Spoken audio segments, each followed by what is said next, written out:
వెంకటేష్ గారు ఒక్క నిమిషం ఆగండి, మళ్ళీ వస్తాను మీ దగ్గరికి. దయచేసి మనతోటి భారతీయ జనతా పార్టీ సీనియర్ నాయకులు మాజీ ఎమ్మెల్యే పార్థసారథి గారు జాయిన్ అయ్యారు. పార్థసారథి గారు గుడ్ మార్నింగ్ అండి. నమస్కారం అండి, అందరికీ నమస్కారం. కొంచెం ఆలస్యంగా పర్లేదు సార్. సో హై ఎక్స్పెక్టేషన్స్ ఉన్నాయి ఆంధ్రప్రదేశ్ రాష్ట్రానికి. భారతీయ జనతా పార్టీ ఇప్పుడు చంద్రబాబు నాయుడు గారికి మరి ఆయన ఏం అడుగుతారు? ఆల్రెడీ బడ్జెట్ ప్రవేశపెట్టిన తర్వాత ఆయన కలుస్తూ ఉన్నారు కాబట్టి, సో ఏవైతే అప్పులు ఇస్తా ఉన్నారో, గ్రాంట్లు ఇస్తా ఉన్నారో, నిధులు ఇస్తా ఉన్నారో, మరి వాటి మీద ఇమీడియట్గా చర్చ ఈరోజు జరిగే అవకాశం ఏ మేరకు ఉంటుంది సార్? నమస్కారం అండి సార్ అందరికి. సార్ ఇప్పుడు ఫస్ట్ ఆఫ్ ఆల్ మామూలుగా మా వెంకయ్య నాయుడు గారు ఎప్పుడు చెప్తూ ఉండేవాళ్ళు, ఒక గ్లాస్ లో సగం నీళ్లు ఉంటే సగం నీళ్లు చూసి ఆనందంగా నాకు సగం నీళ్లు ఉన్నాయనుకుని ఆనందపడేటువంటి వాళ్ళు కొంతమంది, ఆ ఆనందంతో హ్యాపీగా డెవలప్ అయ్యేటువంటి వాళ్ళు కొంతమంది. మిగతా సగం నీళ్లు లేవు అని చెప్పేసేసి అయ్యో నీళ్లు లేవు అనేటువంటి పరిస్థితిలో మాట్లాడుతూ నిరాశ నిస్పృహం తీసుకుని వచ్చేటువంటి వాళ్ళు కొంతమంది. దీంట్లో ఎవరు అనేటువంటిది మీకు చెప్పాల్సినటువంటి అవసరం. ఈ రోజు నేను సింపుల్ అండి, ఇవన్నీ కూడా ఏమంటే మన శ్రీనివాస్ గారు కూడా ఏంటంటే వారు ఏం మాట్లాడితే దానికి రెస్పాండ్ అవుతున్నారు, అవసరం లేదండి, వాళ్ళు ఏమన్నా చెప్పుకునివ్వండి. నేనేమంటా అంటే మనం చేస్తున్నది మనం చెప్పుకోగలిగితే చాలు. దీంట్లో ఈ రోజు సింపుల్ గా ఒక విషయం చెప్తానండి. దేశవ్యాప్తంగా 2004 నుంచి 2014 దాకా 11 లక్షల నుంచి 13 లక్షల కోట్లు మన్మోహన్ సింగ్ హయాంలో వచ్చింది. ఈ రోజు 50 లక్షల కోట్లకు చేరింది. బహుశా చాలా మందికి అది కనీసం తెలిసిండకపోవచ్చు. బడ్జెట్ 55 లక్షల కోట్లు, ఇంకా దాన్ని 60-70 లక్షల కోట్లకు కూడా తీసుకెళ్లేదానికి ప్రయత్నం జరుగుతుంది. అంత ప్రజల యొక్క సహకారంతోనే ప్రజలు సరిగ్గా పన్నులు వసూలు చేస్తున్నాం. దాంట్లో ఆటోమేటిక్ గా గతంలో రాష్ట్రాలకు 32% నిధులు ఉండేది, ఇప్పుడు 49% నిధులు వస్తున్నాయి, అంటే 17%. ఎవరో అడగకపోయినా కూడా నరేంద్ర మోడీ గారు వచ్చిన తొలి రోజుల్లోనే 32%, 49%. ఇది చారిత్రాత్మకమైనటువంటి నిర్ణయం రాష్ట్రాల యొక్క బలోపేతానికి. రాష్ట్రాలు ఈ రోజు బాగున్నాయంటే నువ్వు సంక్షేమ పథకం పెట్టు, రోడ్లన్నా వేసుకో, ఏమన్నా వేసుకో. జస్ట్ బికాస్ ఆఫ్ బీజేపీ యొక్క నిర్ణయం 32% నుంచి 49% వచ్చింది కాబట్టే ఏ రాష్ట్రమైనా చేయగలుగుతుంది. 3% నుంచి 5% వరకు మీరు లోన్స్ తీసుకునేటువంటి అవకాశం కల్పించింది కాబట్టే చేశాము. ఇది ఫస్ట్ పాయింట్.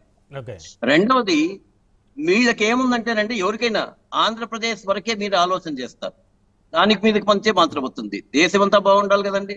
అవును, దేశం అంతా బాగుండాలనే ఆలోచన వీళ్ళలో ఎవరికైనా ఉందా? వాళ్ళకు భారతీయ జనతా పార్టీగా మీకుంటుంది, మీరు దేశంలో కేంద్రంలో అధికారంలో ఉన్నారు కాబట్టి.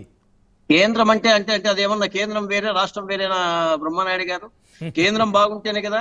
ఈ రోజు మొత్తం ఆంధ్రప్రదేశ్ బ్రహ్మాండంగా గోల్డ్ అయిపోయింది అనుకోండి, పాకిస్తాన్ నుంచినో చైనా నుంచినో దాడి చేసి మొత్తం తన్ని ఎత్తుకొని పోతే ఏమైతారు? అంటే కేంద్రం బాగుండాలా లేదా? ఫస్ట్ ముందు కేంద్రం ఈ యొక్క పరిజ్ఞానాన్ని మనం డెవలప్ చేయాలా.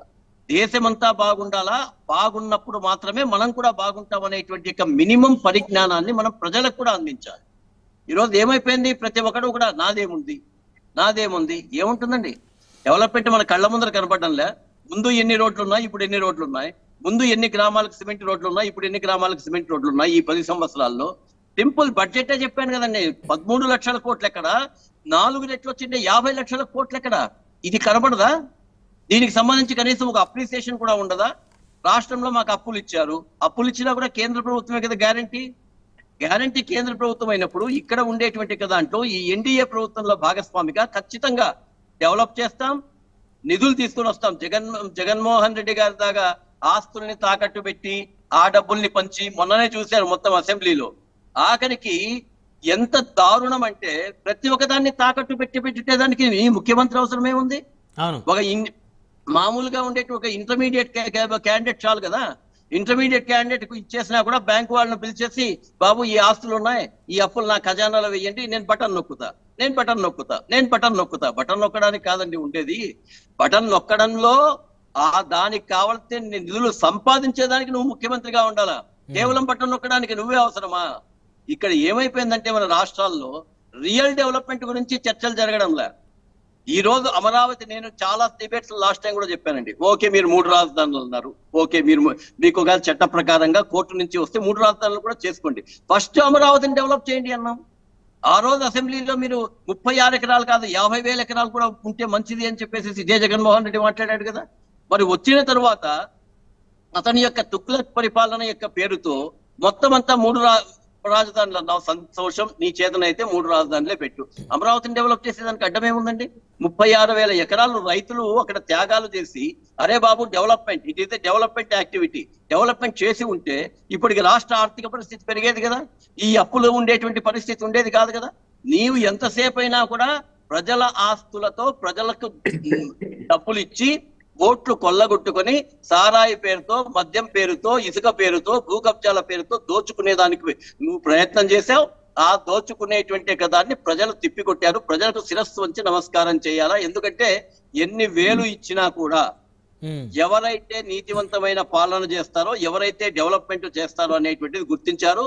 అప్పట్లో ఒక అవకాశం ఇవ్వండి అన్నదానికి పాపం ఆయన ఏదో పాదయాత్ర చేశాడని, అప్పుడు కూడా ఈ యొక్క ప్రత్యేక హోదాను అనవసరంగా ఒక రకమైనటువంటి అభూత కల్పనలతో తనకు ఇక్కడి నుంచి అక్కడికి మార్చిండేటువంటి ప్రజలతో జేజేలు కొట్టించుకున్నారు. కాబట్టి అది జరిగింది తప్ప, అందుకే ఒక్క అవకాశం ఇచ్చారు వారికి చాలు. ఖచ్చితంగా ఎన్డీఏ ప్రభుత్వం దేశాన్ని మొత్తం అభివృద్ధి చేస్తుంది, ఆంధ్రప్రదేశ్ కూడా అభివృద్ధి చేస్తుంది.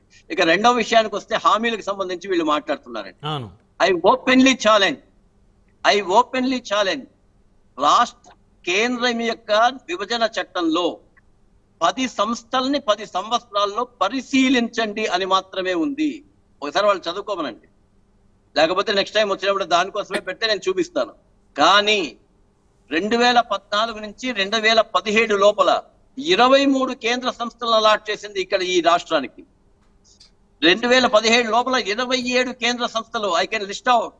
10 సంస్థలను పరిశీలించండి అంటే 27 సంస్థలను ఇవ్వడమే కాకుండా, ఒకవేళ ఇంకా దానికి బిల్డింగ్లు అవి తయారు కాకపోయినా ఉండేటువంటి ప్రభుత్వ బిల్డింగ్స్ నే ఉపయోగించుకుని మొత్తం పథకాలు ప్రారంభించేసాం. ఎక్కడ కొన్ని లోపం ఉన్నాయంటే, ఎక్కడైతే రాష్ట్ర ప్రభుత్వం యొక్క బాధ్యత అయిన భూమిని సేకరించి దానికి చుట్టూరు కాంపౌండ్ వాలేసి ఎన్ఓసి ఇచ్చిన తర్వాతనే కేంద్ర ప్రభుత్వం అక్కడ అడుగు పెట్టగలుగుతుంది. అది మన ఇక్కడ ఫెడరల్ రాజ్యాంగ వ్యవస్థలో ఉండేటువంటిది. నువ్వు భూమి ఇవ్వవు, దానికి చుట్టూ కాంపౌండ్ వాళ్ళు వేయవు, ఎన్ఓసి కూడా ఇవ్వవు, కేంద్ర ప్రభుత్వం ఇవ్వలేదు అని నిందలు వేస్తావు. ఇది కరెక్ట్ కాదు. ఎక్కడైనా సరే మన ఫెడరల్ రాజ్యాంగ వ్యవస్థలో కేంద్రం మొత్తం ఇచ్చినా కూడా అమలు చేయాల్సినటువంటి బాధ్యత, భూమికి సంబంధించినటువంటి హక్కు కేవలం రాష్ట్ర ప్రభుత్వాలకే ఉంటుంది. ఈ రాష్ట్ర ప్రభుత్వాలు సక్రమంగా చేసినప్పుడు మాత్రమే, వాటిని ఇచ్చినప్పుడు మాత్రమే కేంద్రం ఏమైనా పని చేయగలుగుతుంది. సో డెఫిసిట్ ఎక్కడ అంటే రాష్ట్ర ప్రభుత్వంలోనే ఉంటుంది, అది ఏ ప్రభుత్వమైనా. నీవు సక్రమంగా అక్కడికి వెళ్ళి అక్కడ ఉండే ముఖ్యమంత్రుల్ని, అక్కడ ఉండే కార్యదర్శుల్ని, అందరినీ అక్కడ ఉండేటువంటి మంత్రుల్ని, కార్యదర్శుల్ని కలిసి సరైనటువంటి ప్రపోజల్స్ ఇస్తే, అప్పుడు ఇవ్వకపోతే దానికి సంబంధించి మనం గట్టిగా డిమాండ్ చేయొచ్చు. నువ్వు ప్రపోజలే ఇవ్వకుండా రాలేదు అంటే ఎట్లా వస్తుందండి? కాబట్టి ఇక్కడంతా కూడా విమర్శల కోసం మాత్రమే వైఎస్ఆర్సీపీ ప్రయత్నం చేస్తోంది. అది కరెక్ట్ కాదు. నేనేమంటే ప్రతిపక్షంగా వాళ్ళు 11 మంది సభ్యులు ఉన్నా కూడా వాళ్ళ బాధ్యతగా సరి అయిన డెవలప్మెంట్ కోసం వాళ్ళు మాట్లాడాలి. ఖచ్చితంగా అప్పుడే వాళ్ళకు కూడా విలువ ఉంటుంది.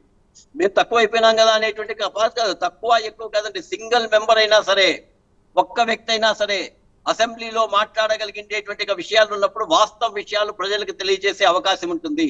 అసెంబ్లీ నుంచి పారిపోవాల్సిన పని లేదు, అహంకారం అవసరం లేదు.